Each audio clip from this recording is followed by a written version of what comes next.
รุ่งนี้เป็นวันพระขอเชิญลดละอบายมุขทำจิตใจให้สงบสะอาดปราศจากสิ่งเศร้าหมองทั้งปวงเข้าวัดฟังธรรม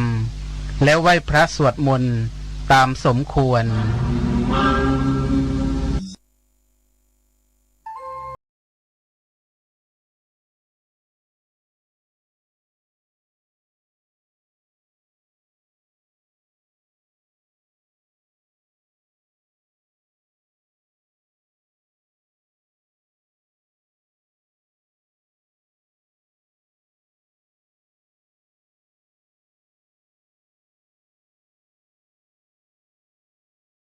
ขโมย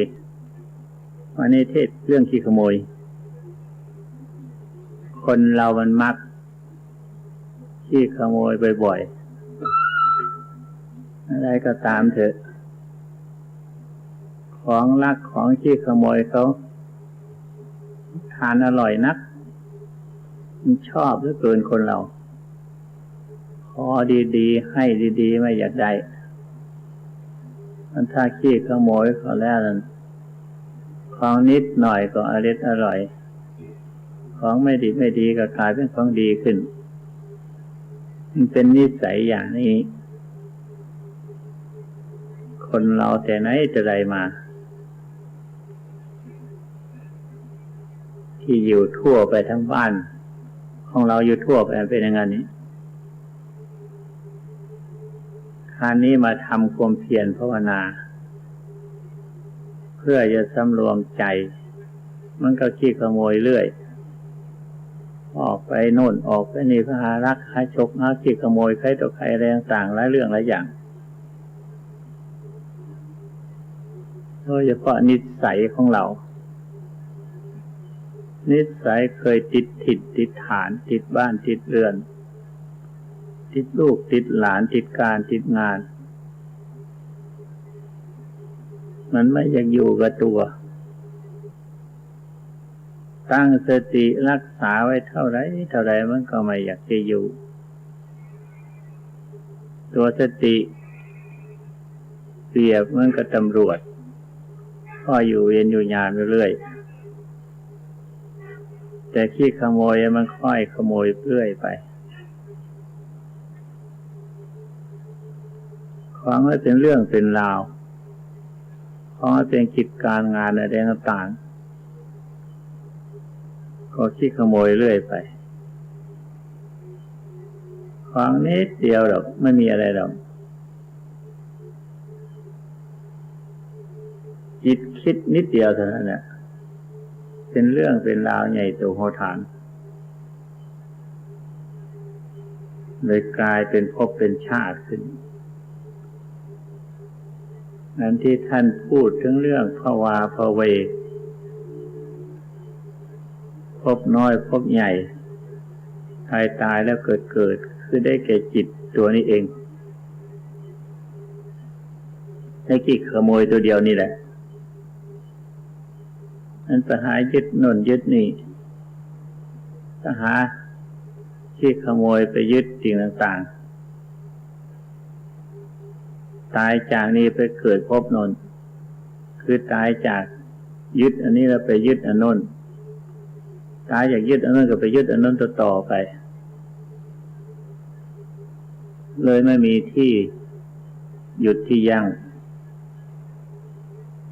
มันเรียกว่าภพน้อยภพใหญ่คือตัวของเราอยู่นี่เองเมื่อยังไม่ตายตราบใดมันก็ยังยึดร่างกายถือว่าตนว่าตัวอยู่เราอยู่ล่ำไปอันนี้เรียกว่าภพใหญ่ถ้าเมื่อตายจากอัตภาพอันนี้เสียเมื่อไหร่มันยิ่งจะไปจุติไปปฏิสนธิในที่ต่างๆในที่เรายึดมั่นในสิ่งใดในภพน้อยที่เราไปยึดนั้นมันไม่มั่นคง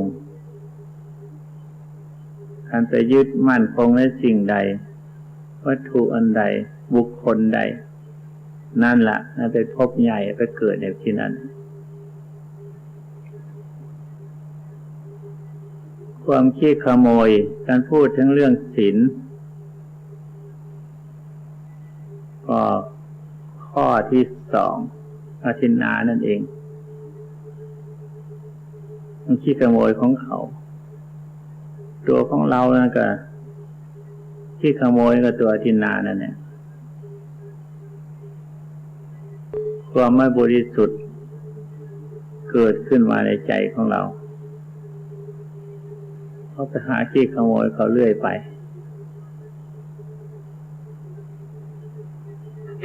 ทำอย่างไรจะบริสุทธิ์ทำอย่างไรจะพ้นจากขี้ขโมย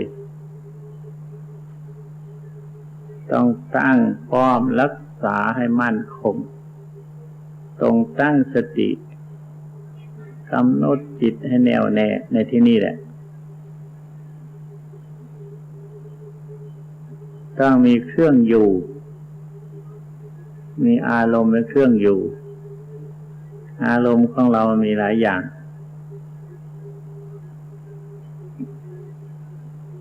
ยึดเอาพุทโธหรืออานาปานสติตั้งสติยึดจิตตรงนั้นที่มันนึกพุทโธหรืออานาปานสตินั่นแหละให้เป็นอารมณ์อันหนึ่งความพอใจความรักใคร่ความเลื่อมใส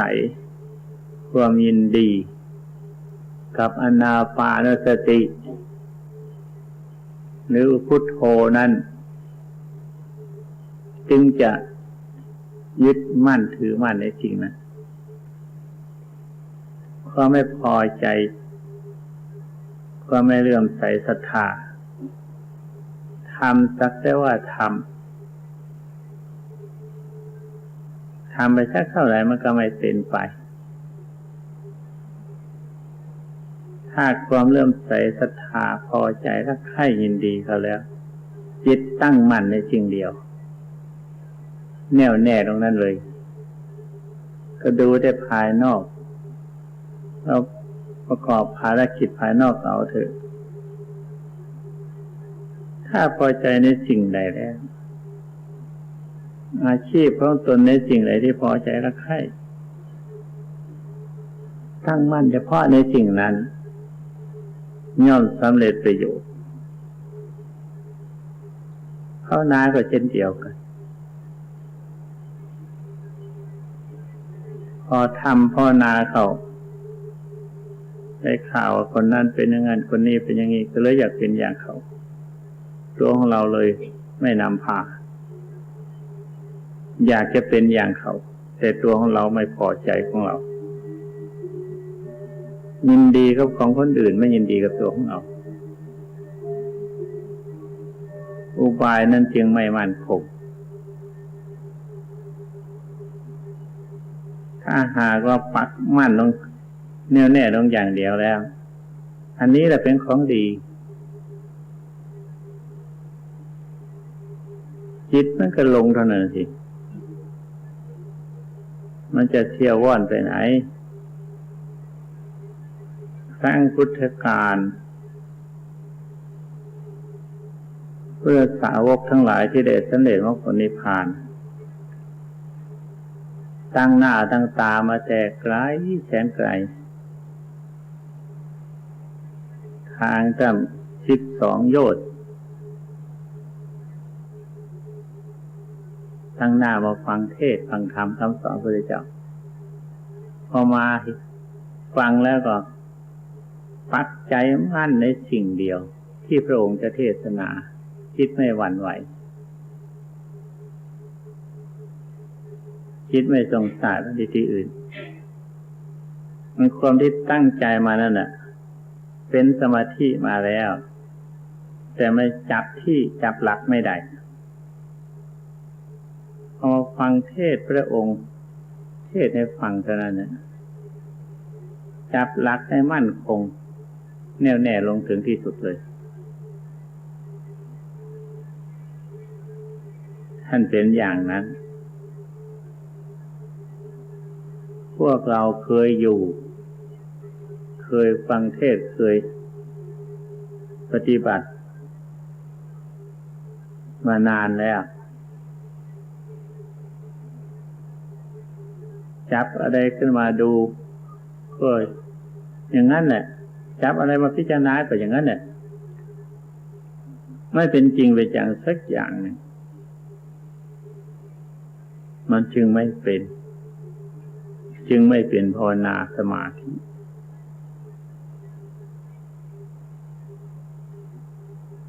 ถ้าจับมั่นคงลงไปแล้วอารมณ์อื่นมันก็หายหมดทั้งนั้นสิใจมันใจอันเดียวนี่ปักมั่นตรงนั้นมันก็หมดเรื่องอันที่ว่ามากใจมากอย่างผู้เดียวนี่แหละมันเร็วแสนเร็วมันวิ่งว่อนยึดนั่นเฉยนี่ดูเหมือนกันว่าใจนะมีมาก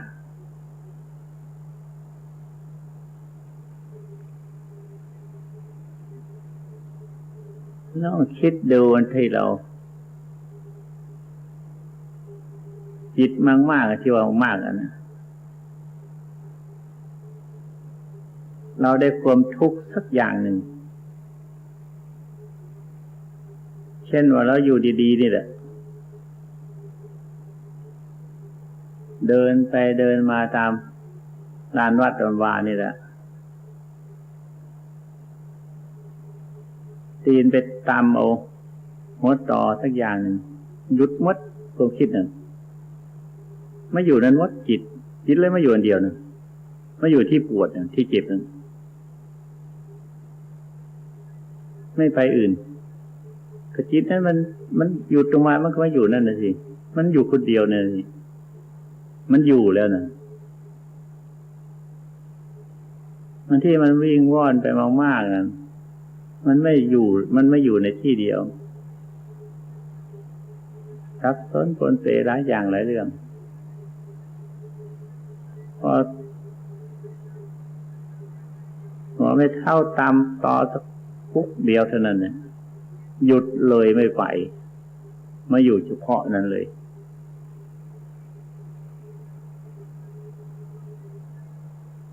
อันนี้ก็เหมือนกันเราเลื่อมใสพอใจยินดีสักอย่างหนึ่งสักธรรมะสักอันหนึ่งจิตมันก็จะมาจดจ้องเฉพาะในเรื่องนั้นธรรมะไม่ใช่ของมากมายอันเดียวทำอันเดียวลงถึงทำอันเดียวเท่านั้นน่ะเป็นถึงหมดคือจิตที่รวมลงไปอันเดียวนั้น ที่เราฝึกหัดอบรมเราต้องการอบรมให้จิตเป็นอันเดียวอันหนึ่ง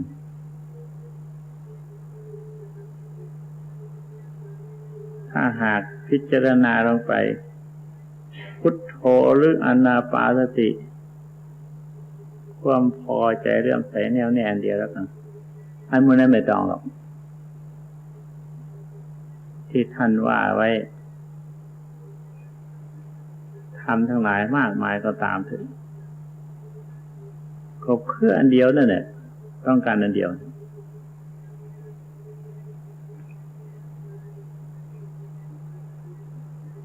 อันอยู่อันเดียวนิ่งแน่วเสียก่อนมันยิ่งจะรู้ของมาก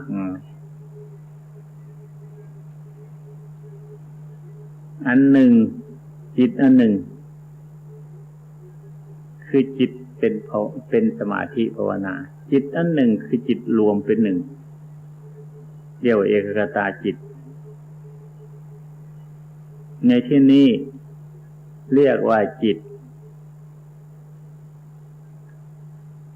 อันหนึ่งอันรวมเป็นอันหนึ่งแล้วไม่มีอะไรนั้นอาตมาเรียกว่าใจอาการมากมายเรียกว่าจิตเป็นอาการของใจส่งสายไปมาสารพัดทุกสิ่งทุกอย่างที่เป็นอดีตอนาคตที่มันไม่ลงอันเดียวนั่นเป็นใจ ถ้ามันรวมเป็นอันหนึ่งแล้วไม่มีแต่ความรู้สึกตัวนั้นเป็นตัวใจคือไม่มีดีมีชั่วไม่มีหยาบมีละเอียดที่ว่าไม่มีอดีตอนาคตแต่มันมีนอกมีในอยู่ไหนก็ไม่ทราบแต่มันอยู่ด้วยความรู้สึกของมันต่างหากในหนึ่งท่านเรียกว่าจิตตังอภัสสรังจิตเป็นพัดสอนจิตกับใจเป็นอันเดียวกันอย่างพูดว่าอย่างท่านว่านั่นแหละอันนี้อาตมาพูดให้เข้าใจง่ายๆเพื่อจะให้รู้จักจิตนั้นคืออะไรใจนั้นคืออะไร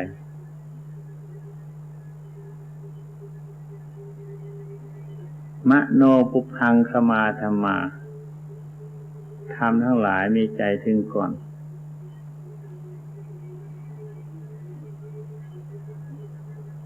สำเร็จแล้วโดยใจ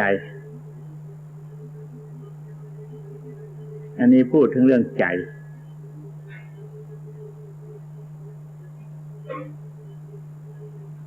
จิตตังอภัสสรังจิตเป็นของพัดสอนอาคารทุกเจกิเลสหิกิเลสเป็นของจรมานี่ท่านเรียกจิตโดยส่วนมากเรียกใจนั้นโดยส่วนมากมีน้อยอาจารย์ทั้งหลายท่านยังพูดว่ารวมความเรียกว่าจิตกับใจเป็นอันเดียวกัน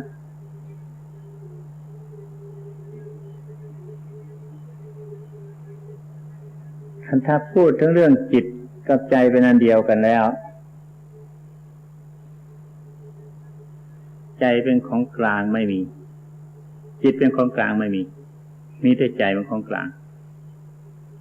ไม่ดีไม่ชั่วไม่คิดอยากเกลียดเดี๋ยวนี้แหละเฉยๆเดี๋ยวนี้แหละให้ลองคิดดูความเฉยๆเป็นใจถ้าหากอยากจะรู้จะทดลองรู้อันนี้ก็ได้เรากั้นใจสักพักหนึ่งกั้นลมหายใจสักพักหนึ่งไม่คิดไม่นึกแต่รู้สึกตัวว่ามีแต่ไม่ทราบว่ามีอะไรอันนั้นน่ะตัวใจทดสอบทดลองด้วยการลมหายใจแต่ลักษณะเช่นนั้นจะอยู่ได้ไม่นานพอหายใจมันก็วิ่งไปตามอาการต่างๆถ้าเราฝึกหัดอบรมจิตให้นิ่งแน่วอยู่ในอารมณ์อันเดียวอย่างที่ว่ามาแล้วนั้นอยู่นานๆแล้วมันจะรวมเข้าเป็นใจ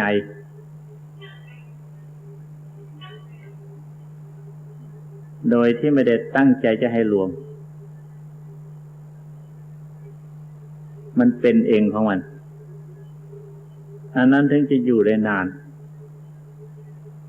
เราตั้งใจให้มันถึงใจคือกั้นลมหายใจนั้นอยู่มันนิดเดียวเท่านั้น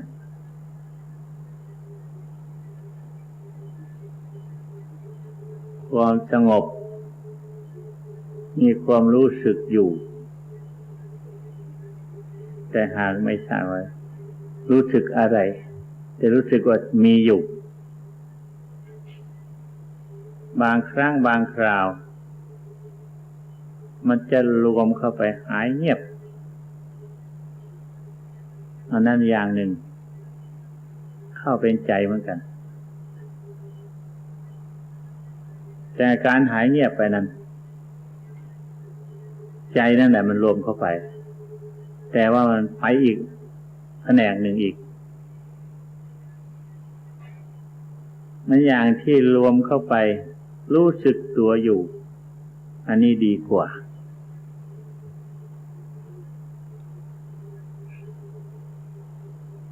เมื่อหลวงเข้าไปแล้วนะอยู่สงบนิ่งแน่วมีความรู้สึกอยู่กลับไม่พอใจอีกแล้วไม่ยินดีพอใจกับนั้นอีกแล้วอยากจะให้รู้โน่นรู้นี่เห็นโน่นเห็นนี่อะไรต่างๆไม่ทราบว่าเห็นไปอะไรไม่ทราบว่ารู้ไปอะไร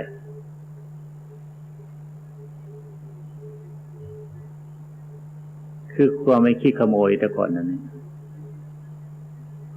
มันนิ่งอยู่ไม่ชอบใจขโมยโน่นขโมยนี่มันยังค่อยชอบใจ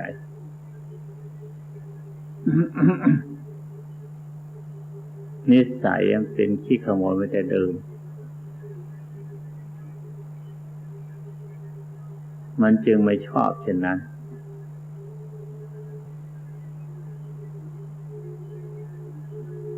เมื่อมันเข้าถึงความสงบแล้วนะ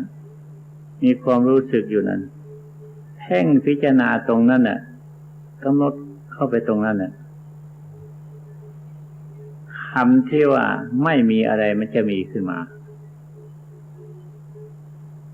คำว่าไม่มีอะไรมันจะเกิดมีขึ้นมาในที่นั้นน่ะชอบคนเรื่องภาวนาสมาธิไม่มีคันมองไปมันมีขึ้นมา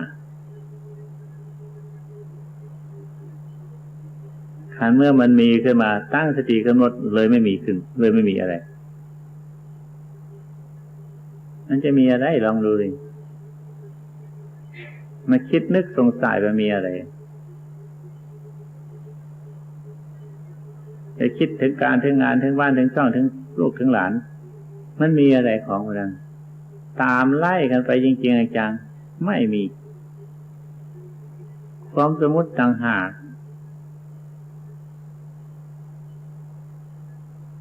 อย่างลูกกันหลานมันเกิดขึ้นมามันก็ตามสภาพของมันนะมันได้บอกให้มันเกิดขึ้นมามันเติบโตขึ้นมามันเจริญรุ่งเรืองขึ้นมาอันนั้นมันก็เป็นไปตามสภาพของมัน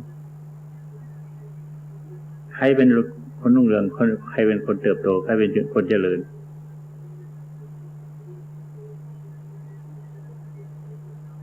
สิ่งสภาพทั้งหลายเกิดขึ้นมามันเป็นอย่างนั้น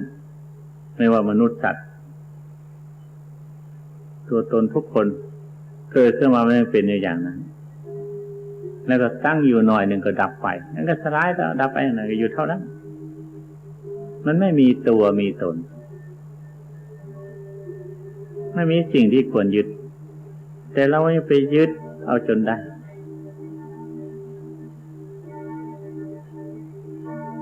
ของมันมีสาระ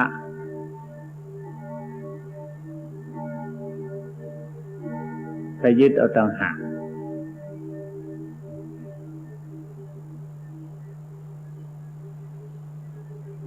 จึงว่าไป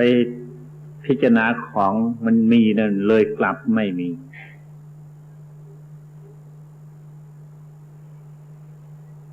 คันว่าไม่มีเถอะความว่างความเฉยๆเข้าไปดูมันจะเห็นของไม่เฉยของไม่ว่างมันจะมีอยู่ไหนที่นั่น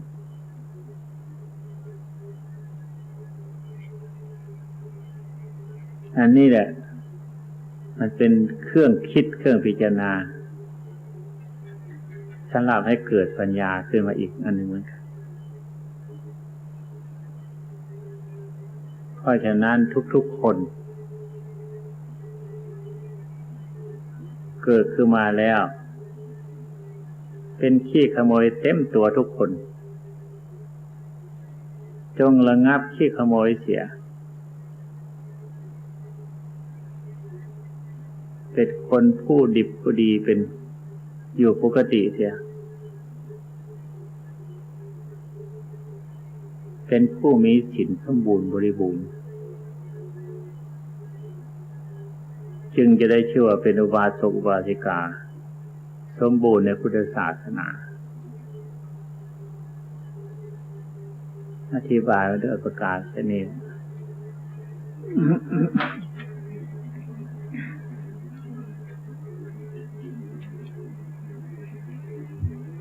จุดศูนย์กลางเสียก่อนเอากลางตรงไหนตั้งตรงนั้นน่ะตรงกลางนั่นแหละทำอะไรทั้งหมดต้องจุดศูนย์กลางลงซะก่อนยังค่อยวัดรอบๆไปมันจึงรู้จักว่าโกงหรือไม่โกงส่วนจิตของเราก็เช่นนั้นเหมือนกันไว้ตรงกลางๆอาการที่มันออกไปข้างนอกนั้นมันไม่ใช่กลางแล้วมันส่งสายไปมาไม่ใช่กลางมันไม่ถูกอันนั้นจึงว่าให้จับตรงกลางเสียก่อนพอจับตรงกลางได้แล้วนั่นไม่ต้องไปคิดถึงมันหรอกของนั้นไม่ต้องไปเห็นไปวัดไออาการของไปลงวงรอบผมไม่ต้องไปวัดมันหรอกตรงไหนที่เราไม่คิดไม่นึกตรงไหนที่เรารู้สึกอยู่บางที่มันส่งสายไปนั้นไม่ใช่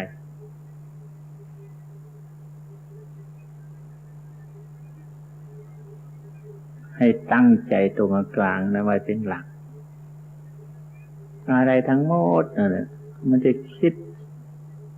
ส่งสายไปหาการงานเรื่องหาธุระ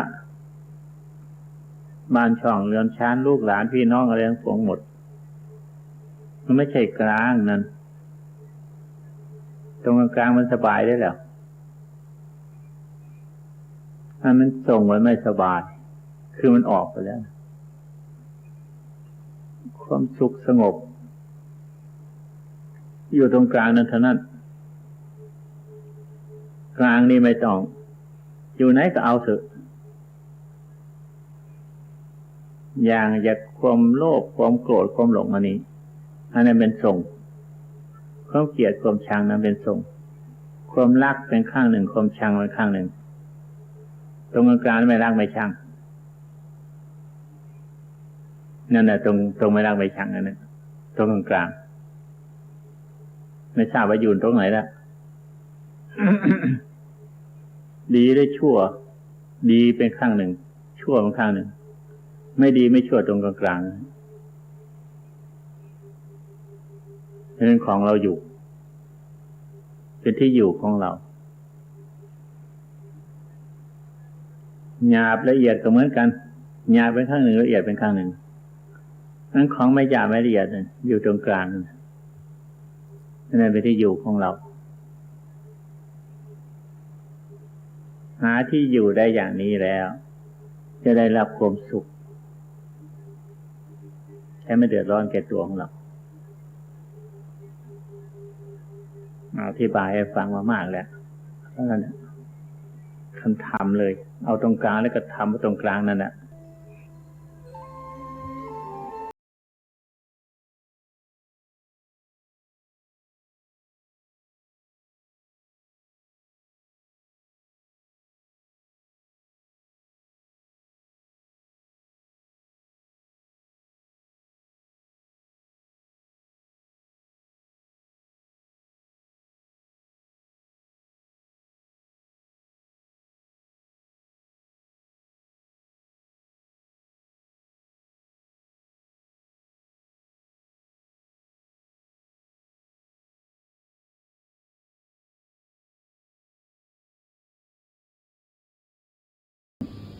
ของมรรคของผลของพระนิพพานมารวมมันนี่หมดที่จะได้มรรคได้ผลได้พระนิพพานก็มาตั้งอยู่ในขันธ์ห้านี่แหละจะขึ้นชั้นฟ้าสวรรค์ก็มาตั้งขันธ์ห้าถ้าไม่มีขันธ์ห้าแล้วมันทำอะไรก็ไม่ได้ไปไหนก็ไม่ได้ตั้งขันธ์ห้าลงแล้วนั้นทำได้ทุกสิ่งทุกอย่างจะทำสมาธิก็ได้ฌ านสมาธิสมาบัติหรือจะเจริญวิปัสสนาลงขันธ์ห้านี่ทั้งนั้นนอกจากขันธ์ห้าแล้วมีอะไรทั้งหมดธรรมทั้งหลายที่ท่านเทศนาไว้มากมายก็ล้วนแต่ออกมาจากขันธ์ห้านี่ทั้งหมด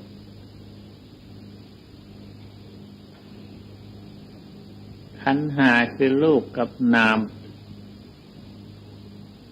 รูปกับขันธ์รูปที่เห็นด้วยตาแล้วนี่แหละนามได้แก่เวทนาความทุกข์ความเจ็บความปวด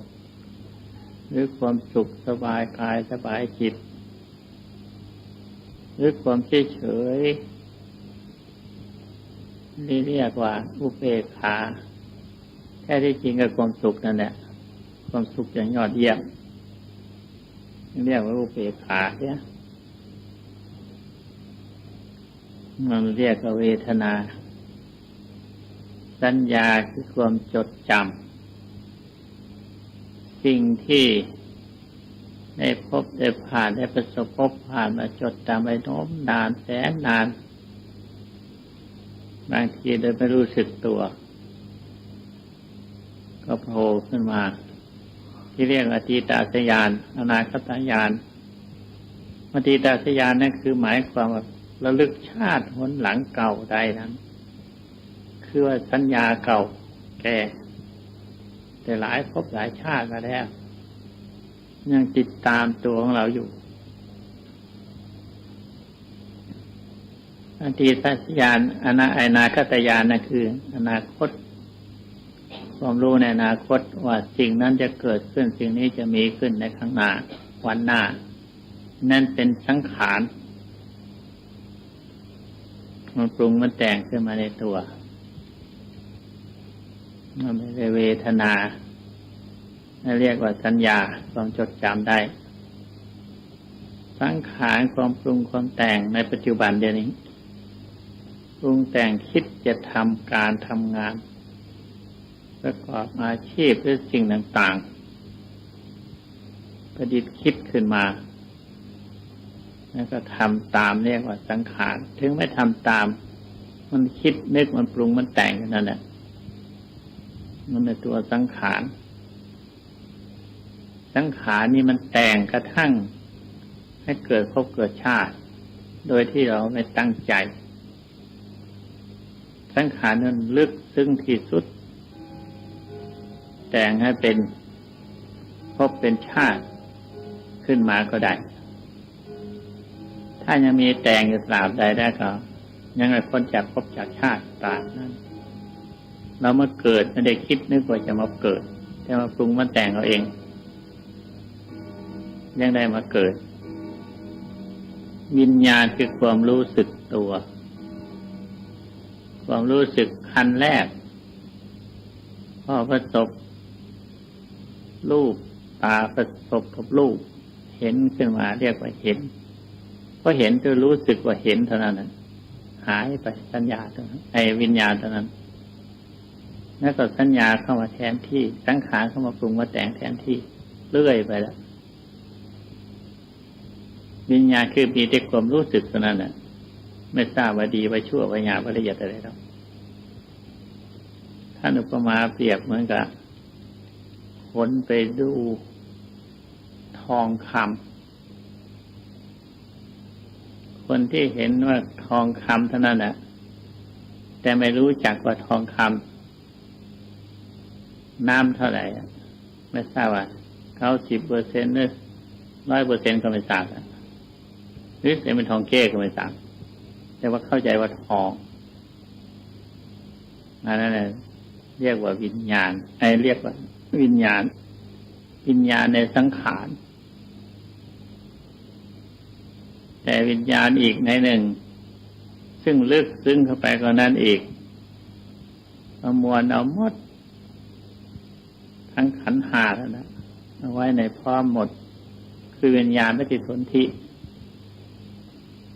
ประมวลเอารูปเอาเวทนาสัญญาสังขารได้หมดในนั้นหมดเลยคือมันไม่ประมวลเอามันก็ไม่ได้มาเกิดมาเป็นคนนะสิ ประมวลเอารวมเข้ามาในที่เดียวนั้นหมดจึงได้มาเกิดมาเป็นคนอันนั้นเป็นตัววิญญาณปฏิสนธิวิญญาณท่านอุปมารูปไว้คราวนี้ว่าถึงรูปก่อนรูปแปลว่าสลายแปลว่ามีอันแปรปรวนไปธรรมดาจะต้องแตกต้องสลายนั่นเรียกว่ารูปรูปก็คือลบนั่นแหละมาจากลบนั่นแหละในคำบาลีที่ว่าเอาอุเป็นโอเอาโอเป็นอาวะแปลว่าลบก็เหมือนเขาเขียนกระดานดำเขียนแล้วต้องลบฉะนั้นเหมือนกันรูปเกิดขึ้นมาต้องดับศูนย์มีอันดับศูนย์เป็นธรรมดาไม่เที่ยงมันถาวรอันนั้นเรียกว่ารูปมันดับมันสูญไปทุกวันทุกวันมันแปรปรวนไปทุกวัน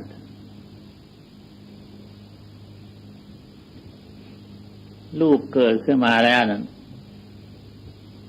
นี่อันแปรปรวนไปโดยประการต่างๆอย่างนั้นแหละเวทนาเกิดจากนี้แหละเกิดจากรูปไปซะก่อนเจ็บปวดเมื่อยโน่นนี่แข้งขาอวัยวะทุกสิ้นทุกส่วนมันก็ที่รูปนี่ทั้งนั้นถ้ามีรูปมันก็ไม่มีเจ็บไม่ปวดอะไรหรอก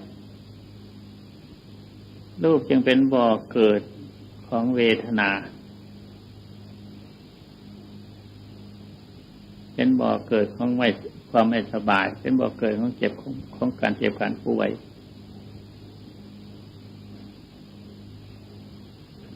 ผู้ซึ่งได้รูปมาแล้วจำเป็นจะต้องพยาบาลรักษาดังเคยอธิบายให้ฟังว่ารูปนั่นน่ะมันมีหลายเรื่องหลายอย่างที่จะต้องอธิบาย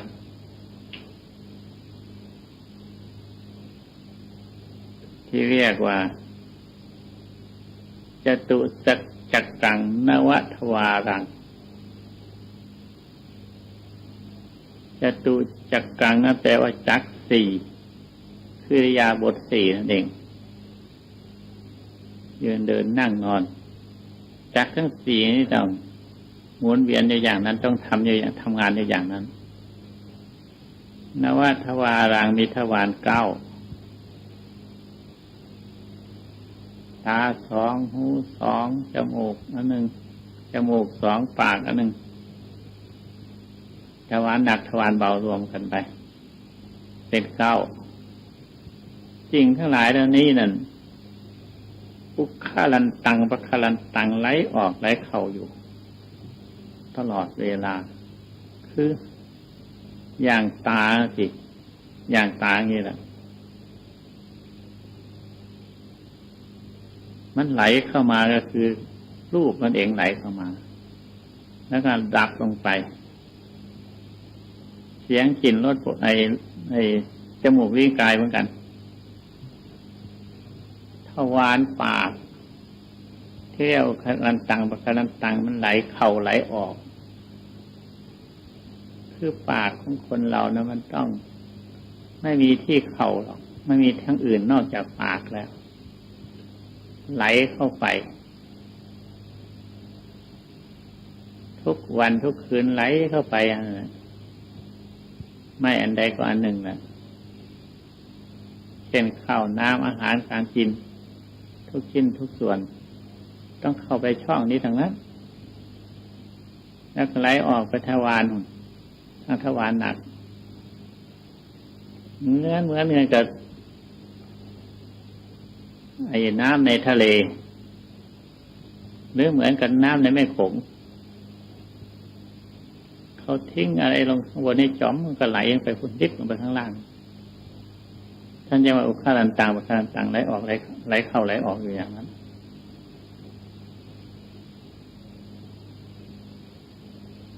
ถ้าไม่ไหลออกมันก็ทุกขเวทนาเกิดขึ้นมาอีกแหละถ้าไม่ไหลเข้าก็ทุกขเวทนาก็ภาพงามอีกแล้วก็ต้องไหลออกไหลเข้าอย่างนั้นล่ำไป แล้วเป็นตัวของใครละกันอย่างของไหลออกไหลเข้ากันนั่นน่ะมันไหลอยู่ในอย่างนั้นอยู่ล่ำไปมันเป็นของใครเป็นตัวของใครละกันไม่ทราบว่าตัวของใครไม่ทราบว่าอะไรเป็นอะไรแต่ไหลออกไหลเข้าอย่างนั้นมันหลายอย่างหลายเรื่องรูปที่จะอธิบายมากอะไรก็เกินจึงว่ามันมีครบหมดในที่นั้นแต่พิจารณาให้เป็นวิปัสสนามันก็ถูกแต่พิจารณาให้เป็นสมถะก็ได้คือพิจารณาเป็นสมถะนั้นพิจารณารวมมือที่นี่ให้กำหนดออกกายนี่เป็นอารมณ์ไม่ให้ออกจากกายจิตมันสงบอยู่ที่กายเหมือนกันรวมอยู่ที่กายเท่านั้นเองมันไม่ไปที่อื่นอยู่ด้วยความสงบพิจารณาวิปัสสนามันก็อาการที่แยกออกไปด้วยประการต่างๆเห็นไม่ใช่ตนใช่ตัวเป็นแต่สักว่าสิ่งหนึ่งซึ่งไหลเข้าไหลออกอยู่อย่างนั้นมันเรียกวิปัสสนามันเห็นแจ้งไปจากอย่างนั้นเนี่ยเห็นชัดด้วยใจจริงๆทางภายนอกก็เห็นภายในก็เห็นภายนอกเราดูก็เห็นอย่างนั้นมันเป็นจริงอย่างนั้นภายในก็ชัดเจนออกมา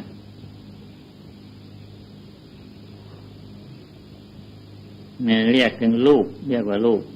เป็นบ่อเกิดของเวทนาทั้งปวงหมดต้องเกิดจากรูปนี่เป็นต้นเหตุเมื่อรูปเจ็บปวดเมื่อรูปไม่สบายมันก็กระทบกระเทือนทางใจเพราะใจผู้ครองเราอยู่บ้านอยู่เรือนมันรั่วมันฝนตกมันรั่วมันก็ต้องเปียกทั้งสิ่งของหรือตัวของตนของคนนั้นอยู่ไหนนั่นสิเหตุนั้นจึงว่า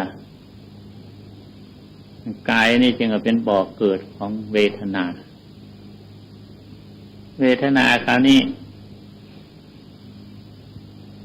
มารีจิรูปมาสัญญาไอเวทนาพระปรูปมาท่านอุปมาเปรียบเหมือนเวทนาเปรียบเหมือนคลื่นกระทบฝั่งคลื่นเป็นรูปมากระทบฝั่งแล้วก็หายสลายไปเวทนาที่มันเกิดขึ้นมาความสุขก็ดีทุกข์ก็ดีมันเกิดขึ้นมาประเดี๋ยวประดาวก็หายไปประเดี๋ยวประดาวก็หายไปอันนั้นก็ไม่ใช่ตัวของเราไม่ใช่ของใครทั้งหมดสุขทุกข์ก็ทั้งมีอยู่ในโลกอันนี้มันหายไปตามไปตั้งอยู่ไหนมันมาไม่ทราบมาจากไหนพ่อแม่พี่น้องญาติวงศ์ตระกูลของมันอยู่ไหนก็ไม่ทราบเวทนามันมากระทบด้วยใจนี่แหละไปยึดเอากระทบแล้วใจนี่ไปยึดก็เลยเกิดเวทนาขึ้นมาถ้าจะอยู่นานก็เพราะยึดนานมันอยู่ไม่นานก็เพราะยึดไม่นานปล่อยทิ้งไปเมื่อมันไม่เกิดมันเกิดมันกระทบเพราะไม่ยึดมันก็หมดเรื่องกันไปอันนั้นเรียกว่าไม่เกิดขึ้นเวทนาเปรียบมันก็คลื่นกระทบฝั่งสัญญาเปรียบเหมือนกับพยับแดดนารีจิรูปมาสัญญาเรามองดูแดดไกลๆเวลาแดดมันร้อนเป็นยิบเป็นตนเป็นตัวรูปร่างเวลาเดินเข้าไปใกล้ๆหายหมดเดินเข้าไปใกล้มันไปอยู่โน้นข้างหน้ามันยิบแยบอย่างนั้นสัญญาคือเราไปจดจำนั่นนี่ต่างๆไม่มีตนมีตัวจริงแล้วไปจำอยู่ที่ใจของเรานี่ต่างหากของนั้นไม่มีหรอกจึงว่าเป็นเหมือนกับมีไม่มีเหมือนกับมี ถ้าใจเราไปยึดถ้าใจเราไปไม่ไปตกไปแต่งมันก็ไม่มีอะไรความจำก็ไม่มีอะไร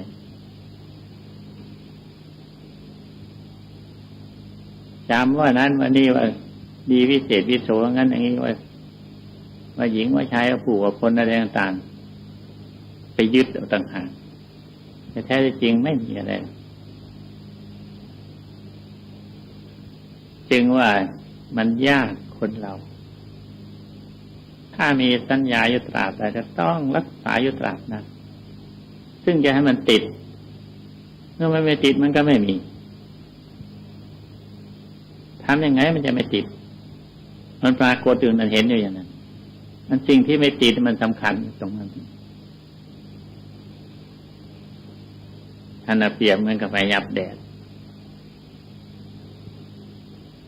วิญญาณนั้นมาอยู่กับวิญญาณนังวิญญาณเนี่ยเป็นมายาหลอกลวงด้วยประการต่างๆอย่างที่อธิบายให้ฟังแล้ววิญญาณในสังขารรู้ทั้งตารู้แล้วก็หายวับไปรู้ทั้งหูทั้งจมูกลิ้นและกายรู้ขึ้นมาแล้วหายไปสิ่งอื่นมาแทนคือสัญญาสังขารมาแทนแต่วิญญาณนั้นรู้แล้วก็หายไปไม่ทราบไปอยู่ไหนนั่นโผล่นั่นโผล่นี่ปรากฏนั่นปรากฏนี่ตัววิญญาณนั้นหลอกลวงให้ดิ้นรนลุ่มหลงไปตามแต่ตัวมันก็เป็นตัวของมันไม่เป็นตัวตนของตนอะไรสักอย่างเดียวปรากฏโผล่แล้วก็หายไปนี่แหละขันธ์ห้าอยู่ในนี้หมดธรรมะทั้งปวงนอกเหนือจากขันธ์ห้าแล้วไม่มีอะไรธรรมะพิจารณาขันธ์ห้านี่แหละให้มันเห็นตามเป็นจริงขันธ์ห้านี่เกิดมาได้ขันธ์ห้าเราไม่รู้เรื่องของขันธ์ห้ามันยังคล้องในขันธ์ห้าจึงไปไม่พ้นจากขันธ์ห้าตายแล้วเกิดตายแล้วเกิดในขันธ์ห้าพระพุทธเจ้าท่านรู้ขันธ์ห้าพระพุทธเจ้าสอนให้เห็นขันธ์ห้าให้รู้เรื่องของขันธ์ห้าหน้าที่ของรูปมันเป็นอย่างนั้นอย่างนั้นหน้าที่ของเวทนาสัญญาสังขารวิญญาณมันเป็นอย่างนั้นอย่างนั้นหน้าที่ของมันไม่ใช่ของเราไม่ใช่ของใครทั้งหมดท่านสอนให้รู้จักให้รู้เรื่องไม่ใช่สอนให้เอามาเป็นตนเป็นตัวไม่ได้มันยึดไม่ถือเป็นของเราไม่ได้เป็นสักแต่ว่าขันธ์พิจารณาเถิดพิจารณาไปตลอดชีวิตชีวามันก็ไม่หมดสักทีมันได้เกิดมีอยู่ในนั้นน่ะหมดจากอันนี้ไปเกิดเรื่องอื่นหมดจากเรื่องอื่นไปเกิดเรื่องอื่นลองคิดดูวันหนึ่งเราอยู่ในที่เดียวนั่นน่ะแต่มันไป108 พันประการเรื่องมันเกิดขึ้นแต่มันก็ไม่ได้อะไรเรื่องทั้งหลายแล้วนะพอหมดเรื่องแล้ววันแล้วคืนไปเท่านั้นเองสิ่งพัวพันทั้งหลายหมดทั้งพวงมาเกี่ยวเนื่องถึงเรื่องตัวของเราทั้งนั้นตัวของเราก็ไม่ใช่ตัวของเราที่เรียกว่าขันธ์ห้า